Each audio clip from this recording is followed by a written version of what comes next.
અને એના આધારે તમે તમારું પોતાનું વોકેબ્યુલરી વધારી શકો. હા, ચલો તો હવે આપણે લેક્ચર સ્ટાર્ટ કરીએ છીએ. ચેપ્ટર 5 નો પહેલો લેક્ચર. હવે સમજો કે આ આપણું છેલ્લું ચેપ્ટર છે, કેમિસ્ટ્રીનું છેલ્લું ચેપ્ટર. અને મારો જે ભાગ, યોગેશ રૂપેરા સર હું બોલું છું, હું જે ચલાવું છું કેમિસ્ટ્રી અને ફિઝિક્સ, એનો આ છેલ્લું ચેપ્ટર છે. તો પ્રશ્ન એ આવે કે સાહેબ આ જે ચેપ્ટર છે એ પરીક્ષામાં કેવી રીતે પૂછાશે? તો 1 ગુણનો પ્રશ્ન આવશે, બીજો 1 ગુણનો પ્રશ્ન આવશે અને 2, એમ 4 ગુણનું આ ચેપ્ટર છે. અને તમે જોઈ શકો છો કે મોટો પ્રશ્ન માત્ર 2 ગુણનો પૂછાશે આમાં. જ્યારે આમાં અમુક પ્રશ્નો બહુ સરસ છે કે જે મેસિવ છે, મોટા છે, જે 3 કે 4 ગુણમાં પૂછાય અને એને જ લાયક છે. પણ છતાં મેં તમને કીધું એમ આની પહેલા પણ કે કોઈ એવું નક્કી નથી કે બોર્ડની આ સ્કીમ છે અને આ જ પ્રમાણે બોર્ડમાં પૂછશે, એવું કોઈ ફિક્સિંગ નથી. સમજો, જે કેન ચેન્જ એવું પોતે જ કહેલું છે, પણ આપણે એને સાચી માની શકીએ આ પ્રમાણે. પણ એનો મતલબ એમ નહીં કરવાનો કે 2 માર્કના પ્રશ્નોની લેન્થના પ્રશ્નો કરવાના, બીજા નહીં કરવાના. એ રિસ્ક ફેક્ટર કહેવાય, રિસ્ક ફેક્ટર. પણ સારી વાત એ છે કે મારે જ્યારે હવે સમય મળશે ત્યારે હું તમારા માટે કયા પ્રશ્નો પૂછાશે એના પેપર્સ, બેસ્ટ પેપર્સ જે ઓલરેડી મેં તમને આપણી સ્પાઇરલમાં આપેલા છે, એમાં જરૂરી ચેન્જ એવું કરવાનું છે કે જે ચેન્જ દ્વારા તમારે કયા પ્રશ્નો નીકળી જશે બેસ્ટ પેપર્સમાંથી અને એની જગ્યાએ કયા પ્રશ્નો હું મૂકીશ એ તમને કદાચ જાન્યુઆરીના એન્ડ સુધીમાં મેથ્સનું અને બનશે તો ફેબ્રુઆરીના એન્ડ સુધીમાં સાયન્સનું આપી દઈશું. અને આ ચેપ્ટર પતે અને ગણિતમાં ચોથું ચેપ્ટર પતે એટલે સતત રિવિઝનની ગાઈડલાઈન આખી લેખિતમાં તમને મોકલાઈ દઈશું, એટલે તમે કરી શકો. પ્રશ્ન છે તત્વો. તો જ્યારથી આમ જોવા જઈએ તો સંસ્કૃતિનો વિકાસ થયો ત્યારથી આપણે પ્રાણીઓ કરતા કંઈક જુદી રીતે જીવતા થયા. કેમ કે આપણને તત્વોની ખબર પડવા માંડી. પ્રાણીઓને ખબર પડતી હશે પણ એ લોકો બોલી શકતા નથી. ત્યારે આપણને બોલતા આવડ્યું, એના લીધે આપણે ઘણું બધું વિચાર્યું અને ઘણું બધું બદલ્યું. તો જે તત્વો છે જેને તમે હાઇડ્રોજન કહો છો, હિલિયમ કહો છો, એ બધા તત્વો કહેવાય. ઓક્સિજન છે, કાર્બન છે, આ બધા તત્વો કહેવાય. અને એ તત્વો જે છે એ દરેક તત્વ એના ગુણધર્મો સરખા હતા, પણ આ તત્વના ગુણધર્મો એ આ તત્વ કરતા જુદા હતા. એટલે કે જુદા જુદા તત્વો તો ગુણધર્મો જુદા. હવે આમ જોવા જઈએ તો અત્યારે તો વિશ્વમાં 118 તત્વો છે અત્યારે. હા, અને એમાંથી 94 તો કુદરતી જ છે. કુદરતી હો. જ્યારે વિચારો કે જે કુદરતે બનાવી છે, કુદરતે એ વસ્તુ માનવીએ પણ બનાવી બતાવી. 118 એટલે 18 અને 6, 24 તત્વો એ માનવીએ પોતે બનાવ્યા. So it's a challenge to nature. અને વૈજ્ઞાનિકો એટલા માટે આપણા જીવતા જાગતા ભગવાન કહેવાય કે જે લોકો ઈશ્વર જેવું કામ કરી શક્યા.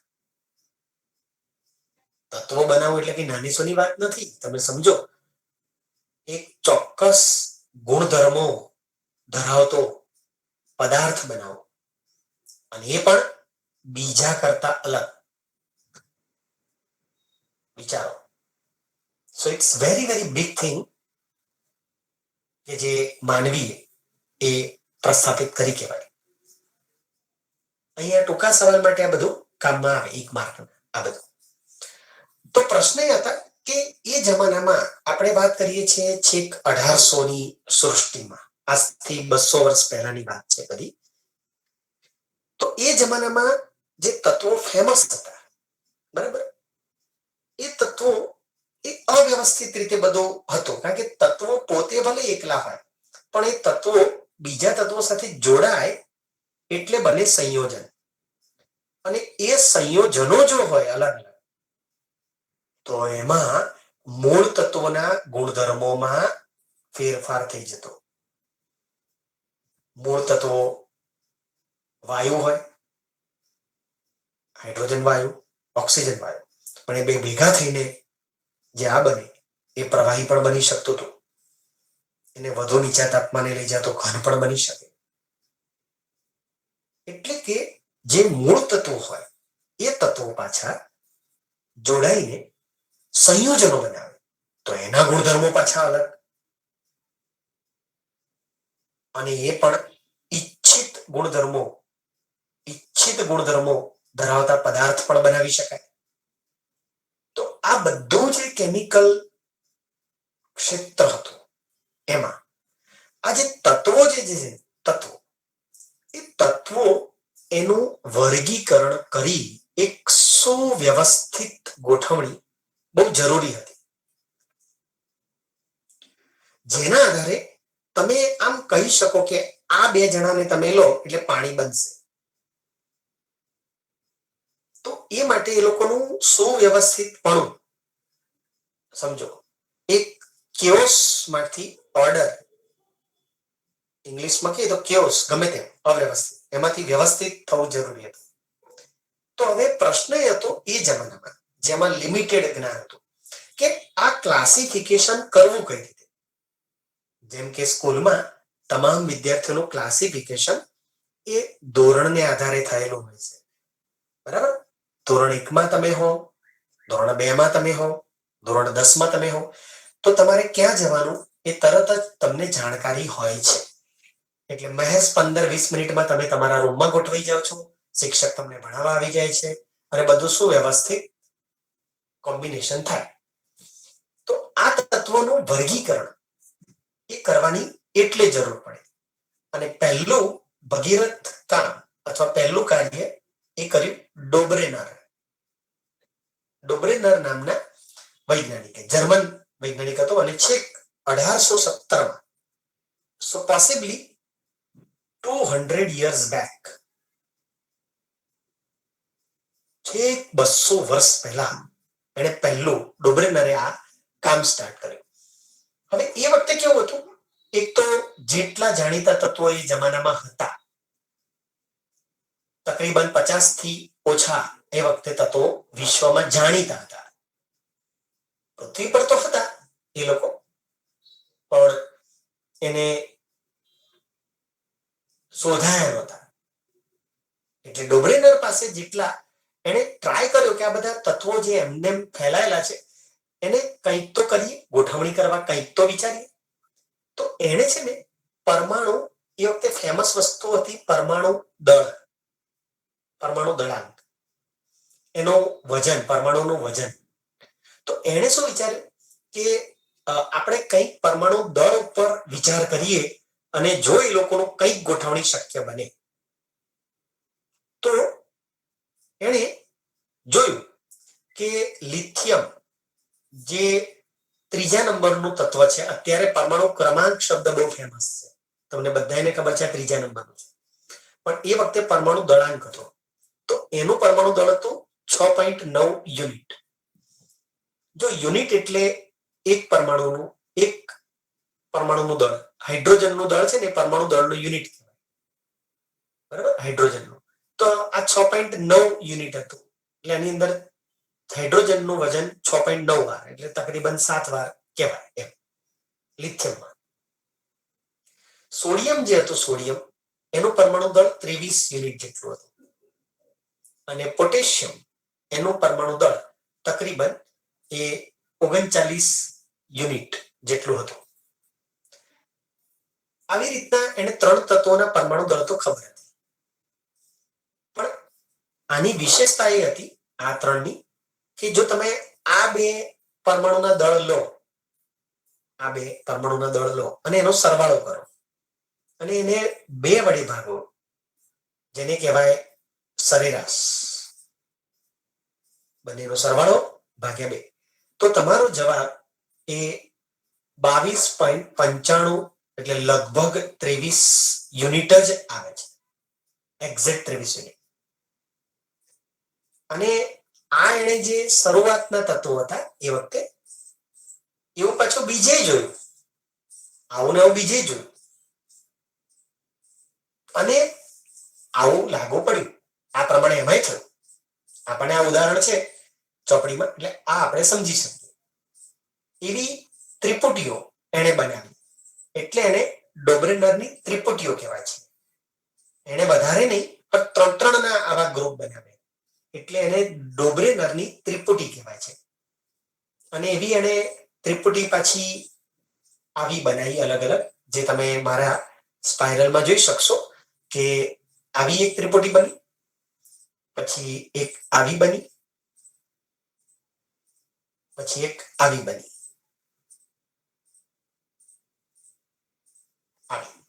તો આ ત્રિપુટીઓ જે બનાવી એમાં આ નિયમ એને લાગુ પડ્યો. એણે જે વિચાર્યું કે જે પરમાણુ દળાંક છે એના ચડતા ક્રમમાં તમે આ ત્રિપુટીઓને ગોઠવશો, પરમાણુ દળાંકના ચડતા ક્રમમાં.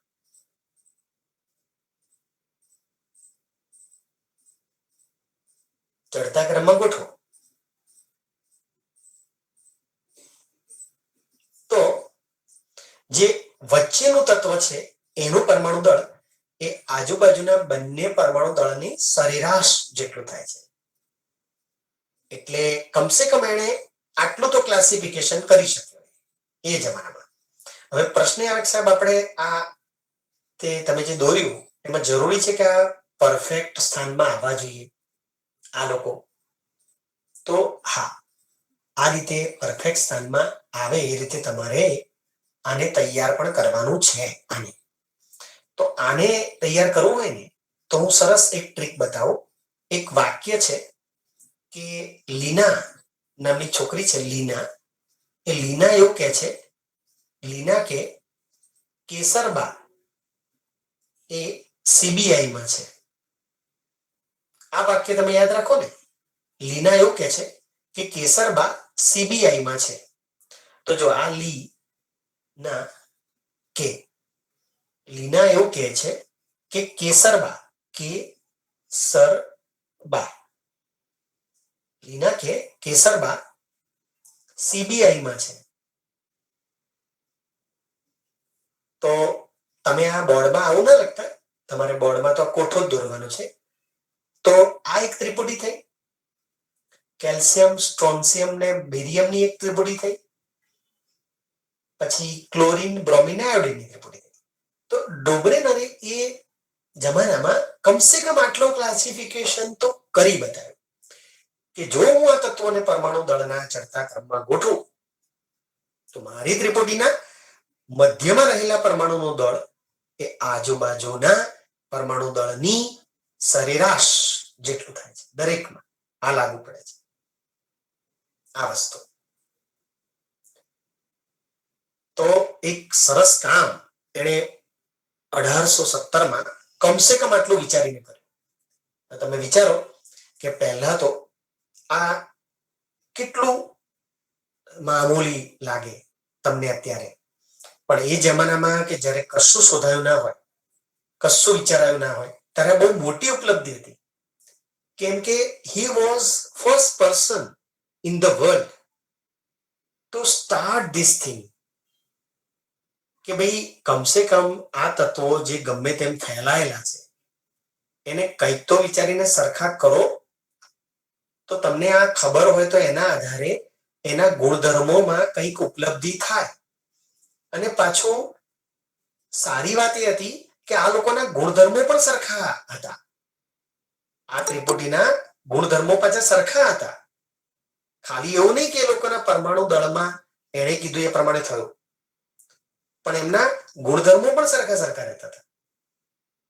કારણ કે ત્યારે એટલો વિકાસ તો થયો હતો કે એ લોકોના ગુણધર્મો એ લોકોને ખબર હતી. એટલે એણે થોડું એ વિચાર્યું કે ગુણધર્મોમાં કંઈક તો બીજું છે, ગુણધર્મો સરખા છે એટલું જ નહીં, પણ એમાં બીજી કોઈક સામ્યતા છે. તો એણે એવું અત્યારે વિચારીને આપ્યું કે જેના ગુણધર્મો સરખા છે એવા તત્વોની ત્રિપુટીઓ બનાવી શકાય કે જેમાં આજુબાજુના પરમાણુ દળાંકની સરેરાશ એ વચ્ચેના તત્વની પરમાણુ દળાંકની સરેરાશ બરાબર થાય. એટલે એણે પરમાણુ દળાંક અને ગુણધર્મો, તત્વોના ગુણધર્મો, રાસાયણિક ગુણધર્મો, ભૌતિક ગુણધર્મો, એની વચ્ચેનો એક સંબંધ સ્થાપિત કર્યો કે આ બે વચ્ચે આ સંબંધ હોવો જોઈએ. પણ એણે જે શોધ્યું આ બધું એ કઈ ફાઇનલ નહોતું, અંતિમ નહોતું, એમાં ભૂલો હતી, મર્યાદા હતી. તો એક કામ કરો, તમે આ રીતે યાદ રાખવા માટે તમારી સ્પાઇરલમાં એક તો આ રીતના એક સૂત્ર લખી લો જેને યાદ રાખવા માટે, અને શક્ય હોય તો આ રીતે તમે લખી પણ દો જેથી વાંધો ના આવે કે લીના કે તમારી સ્પાઇરલમાં કેસરબા CBI-માં છે, જેથી તમારે યાદ રાખવામાં વાંધો ના આવે. અને આનો ફોટો પાડીને મૂકી દો ગ્રુપમાં, એક જણ, એટલે વાંધો ના આવે. જે નથી જોડાયા એ લોકોને આવડે.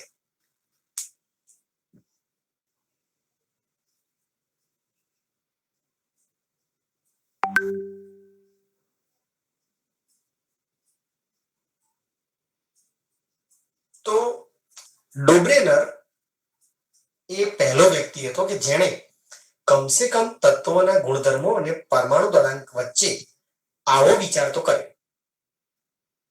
પણ હવે જે ડોબ્રેનરને પછીથી જેમ જેમ આગળ સમાજ વધતો ગયો એમ બીજા પછી એની ભૂલો કાઢે.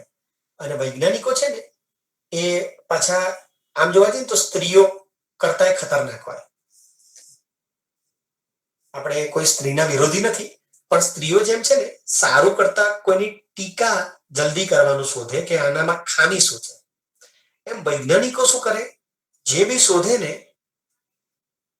એની ભૂલો શોધવા માટે એ લોકો તૂટી પડે.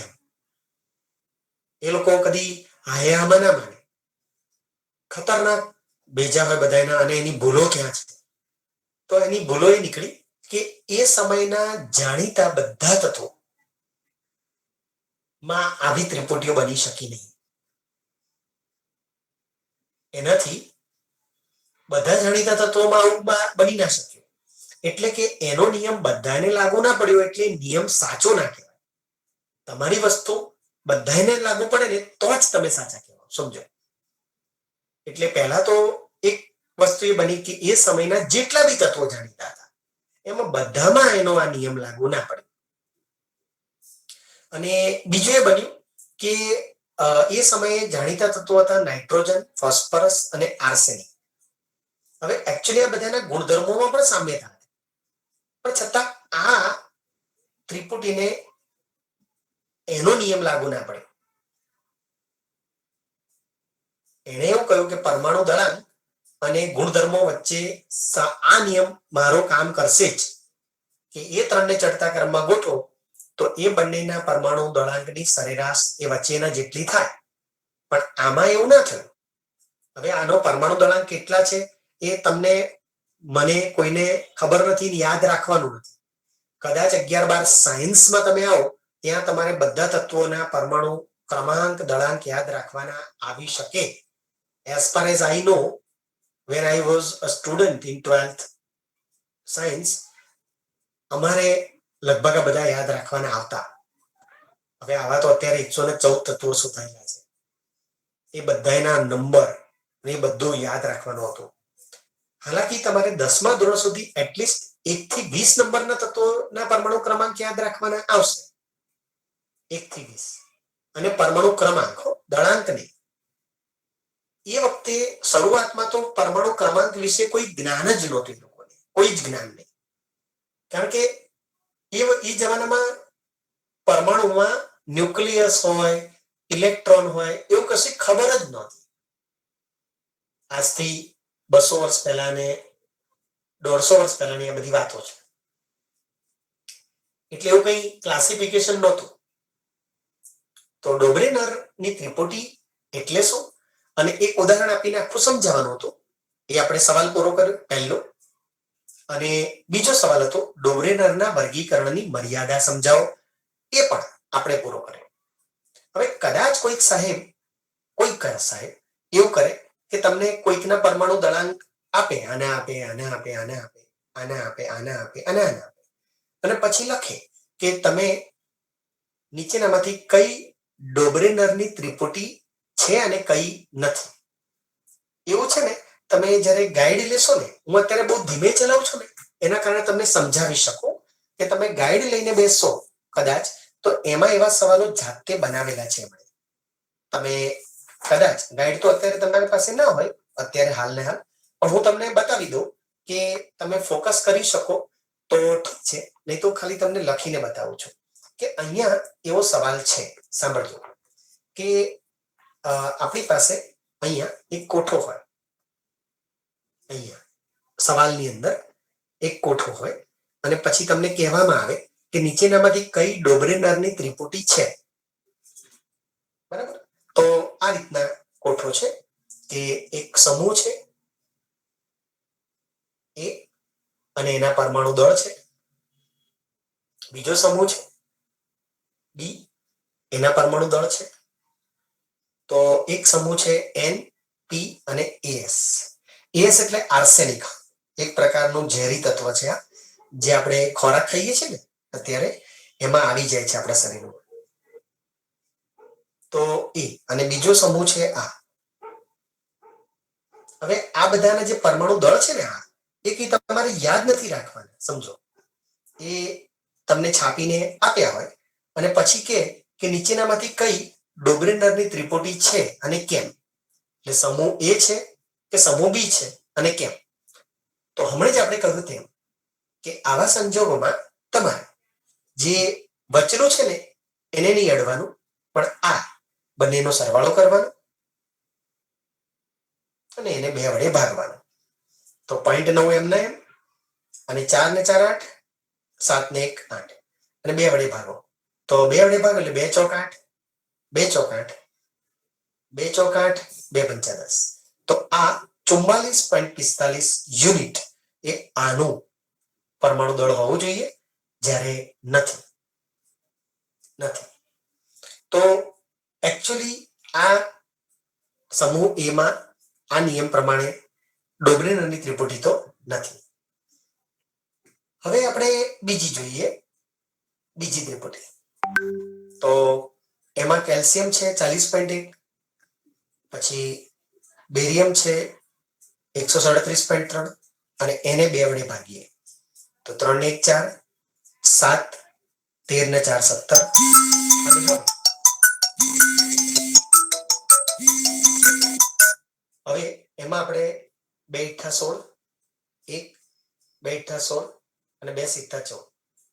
તો આ રીતના આનો જવાબ જે આવ્યો એ આની બહુ જ નજીક આવે છે. નોટ વેરી મચ ઇક્વલ, પણ બહુ જ નજીક. અને આ બધું એટલું નાનું હોય ને, એટલું બધું નાનું હોય ને આંકડાની દ્રષ્ટિએ. દાખલા તરીકે તમે કોઈ દુકાન 44 લાખ રૂપિયામાં લીધી હોય અને પેલો એમ કે ભાઈ 43 લાખ અને 99,000 મારી પાસે છે, તો તમે એટલા ઓછા કરશો? તો પેલો કે 43,000 99,000 એટલે 1,000 કઈ ફેર નથી પડતો. 44 લાખમાં આટલા ઓછા આપો તો ચાલશે. કેમ? કારણ કે 1,000 કઈ બહુ મામૂલી કહેવાય આટલા મોટા આંકડા આગળ. પણ તમે શાકભાજીની દુકાને જાઓ અને તમારું બિલ 2,000 આવ્યું હોય અને તમે એમ કહો 1,000માં આપી દો ને, બધું ઓછા કરશો 1,000? તો પેલો તરત કે હોતું હશે. તો કે હું સવારે હતો તો એક દુકાન મેં લીધી, એમાં 1,000 ફટલી ઓછા કરી આપે અને તમે 1,000 ઓછા ના કરી શકો. તમારા માણસાઈ જેવું છે કે નહીં, એવું તમે એને ખખડાઈ નાખો તો એ ના ચાલે. કારણ કે આટલા મોટા ફિગરમાં આ નાનું કહેવાય. એમ આ એટલા બધા નાના હોય ને કે આ જે તમને ફેર દેખાય છે ને એ તો ઓર નાનો હોય, બહુ જ નાનો. એટલે તમે એને નેગ્લિજેબલ ગણી શકો. એટલે આ એ ડોબ્રીનરની ત્રિપુટી છે એવું કહેવાય. હાલાકી રોંગ હતો, એટલે રોંગ તો ઘણી જગ્યાએ પડવાનો, બરાબર. ત્રિપુટી અને મતલબ કે એનું એ કોમ્બિનેશન હતું, એ કનેક્શન જ ખોટું હતું. પરમાણુ દળ અને તત્વોના ગુણધર્મો, આ ત્રિપુટી એને એમને નહોતી વિચારી, સમજો. આ લોકોના ગુણધર્મો પાછા સરખા હતા આ લોકોના, પણ એનો નિયમ આને લાગુ ના પડી શકે. સરખા ગુણધર્મો હોવા છતાં આપણે મર્યાદામાં લખ્યું છે, એટલે એણે કામ સારું કર્યું હતું, વિચાર સારો કર્યો હતો, પણ એ વિચાર અતિશય ફાઇનલ નહોતો કે આ જ બધું બને એવું નહોતું. તો એટલીસ્ટ હવે આપણે આજનો પહેલો લેક્ચર અહીં સમાપ્ત કરીએ છીએ. હવે નેક્સ્ટ લેક્ચર જે હશે ને એમાં આપણે આગળ વધીશું. તમે સ્ક્રીન પર બન્યા રહેજો અને હું વાત હજી કરીશ. તો અહીં વિડીયો આપણે સમાપ્ત કરીએ છીએ, પહેલો લેક્ચર ચેપ્ટર 5.